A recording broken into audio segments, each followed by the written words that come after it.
అత్యాధునిక labs, international collaborations, advanced placements. మీ dream career ని రీచ్ అవ్వడానికి మీ best choice Godavari global university.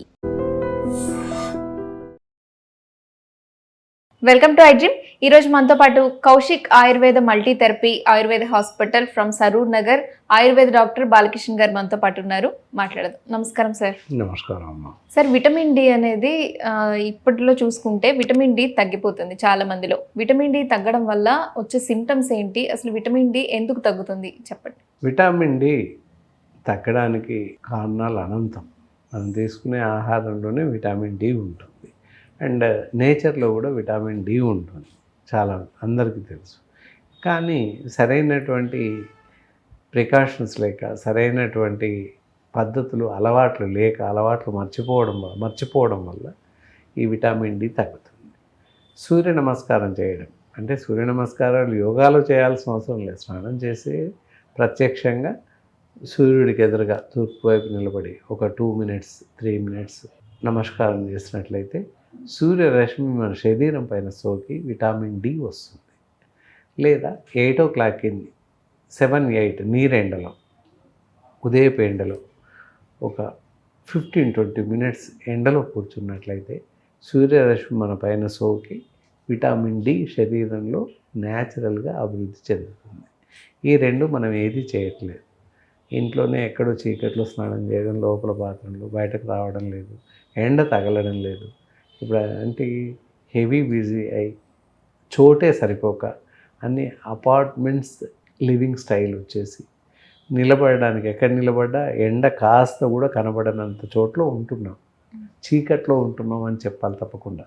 ప్రొద్దున ఎండ అసలు తగలదు, ఎండ రాదు, మధ్యాహ్నం ఎండ పడకూడదు, సాయంత్రం ఎండ 6 గంటలకి 10 కానీ ఇంటికి రావట్లేదు.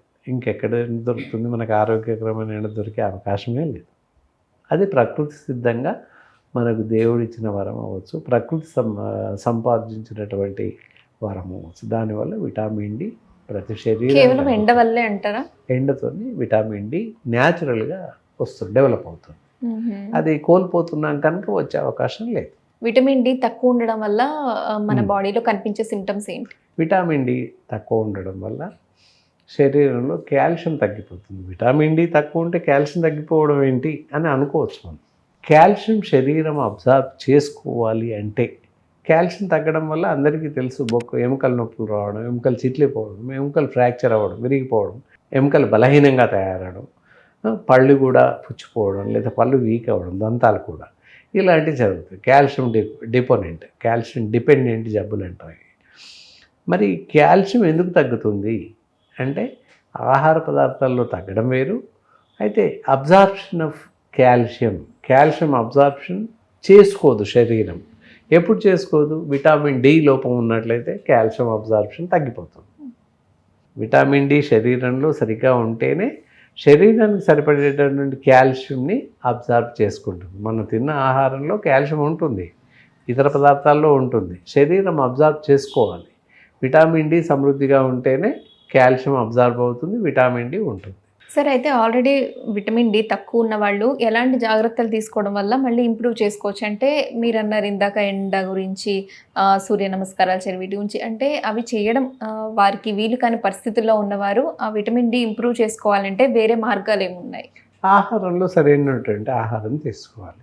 ఇందాక చెప్పినట్టు జంక్ ఫుడ్స్, బయట ఆహార పదార్థాలు, కూల్ డ్రింక్స్ ఇలాంటివి, బయట ఆహారం పూర్తిగా మానేసి ఇంట్లో లభించేటటువంటి ఆహారం, నాన్ వెజిటేరియన్ అయితే ఫిష్, లేదా దాని పేరేంటి చికెన్, ఎగ్స్, ఇలాంటివి.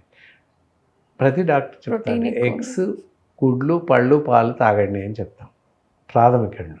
ఏ డాక్టర్ అయినా అదే చెప్తారు. అది తాగడం వల్ల విటమిన్ డి వస్తుంది. పాలల్లో అన్ని రకాల minerals, all types of vitamins can be there in the milk. పాలల్లో అన్ని రకాల విటమిన్స్ ఉంటాయి, మినరల్స్ ఉంటాయి, ఎవ్రీథింగ్ ఈజ్ దేర్. రైబోఫ్లావిన్ ఉంటుంది, కాల్షియం ఉంటుంది, జింక్ ఉంటుంది, జింక్ ఫాస్ఫేట్ ఉంటుంది, ఫాస్ఫరస్ ఉంటుంది, కాల్షియం ఉంటుంది, విటమిన్ డి ఉంటుంది పాలల్లో. 1 cup of milk, morning 1 cup తాగండి, నైట్ 1 cup తాగండి. పాలు తాగుతూ ఉన్నట్లయితే విటమిన్ డి విరివిగా డెవలప్ అయ్యే అవకాశం ఉంటుంది. అండ్ యాజ్ వెల్ యాజ్ తీసుకునే ఆహారం లీవీ వెజిటేబుల్స్ ఎక్కువగా తీసుకోవాలి. అండ్ యాజ్ వెల్ యాజ్ మనకి మిగతా వెజిటబుల్స్ చూసినట్లయితే క్యాలీఫ్లవర్, ఇంకా వేరే కొన్ని రకాల కూరలు ఉంటాయి. అన్ని రకాల కూరలు అన్నీ తినాలి, సమంగా అన్నీ తింటూ ఉంటే సో విటమిన్ డి వృద్ధి చెందుతుంది. ప్రత్యేకంగా చూసినట్లయితే గ్రుడ్లు, పాలు తప్పకుండా తీసుకుంటే విటమిన్ డి డెవలప్ అవుతుంది. ఎండలో అంటే పొద్దున్నే వారికి కూర్చునే పరిస్థితి లేకపోయినా ఫుడ్ వల్ల చేంజ్ ఫుడ్లో చేసుకోవచ్చు. చేంజెస్ వస్తాయి. ఈ విధంగా చేసుకో. అలాగే ఆయుర్వేదంలో ఇంకా ఎలాంటి ట్రీట్మెంట్ ఉంది సార్? ఇంకా విటమిన్ డి తగ్గింది అనుకున్న వాళ్ళకి ఆయుర్వేదంలో మంచి చిట్కాలు, మంచి వైద్య పద్ధతులు ఉన్నాయి. ఇందాక చెప్పినట్టు ఆహారంలో ఆ చేంజెస్ చేసుకుంటూ లేదా సూర్యరశ్మిలో నిలబడుతూ మందులు మరీ అప్పటికి డెవలప్ కాదు అనుకుంటే సపోర్ట్ ద మెడిసిన్ సపోర్ట్ ఉంటుంది. వేరే కాల్సిక్లామ్ అని చెప్పేసి పౌడర్ ఉంటుంది. అలాగే శ్రవణప్రాచ అనే లేహ్యం ఉంది, ప్రపంచం అంతా తెలుసు. అది వాడితే కూడా కాల్షియం, దాంతోపాటుగా విటమిన్ డి కూడా డెవలప్ అవుతుంది. అలాగే కొన్ని రకాల లేహ్యాలు, రకరకాల మెడిసిన్స్ ఉన్నాయి. అలాంటి వాడుతూ ఉన్నట్లయితే కూడా విటమిన్ డి అభివృద్ధి చెందే అవకాశం ఉంది. విటమిన్ డి తగ్గడానికి రీజన్స్, అలాగే తీసుకోవాల్సిన ప్రికాషన్స్, అలాగే ఆయుర్వేదంలో ట్రీట్మెంట్, అలాగే ఫుడ్లో ఎలాంటి ఫుడ్ హ్యాబిట్స్ మనం చేంజ్ చేసుకోవడం వల్ల జాగ్రత్తలు. Yes. విటమిన్ డి అనేది ఇంప్రూవ్ అవుతుంది అనేది క్లియర్ ఇన్ఫర్మేషన్ ఇచ్చారు. Thank you so much sir. నమస్కారం అండి.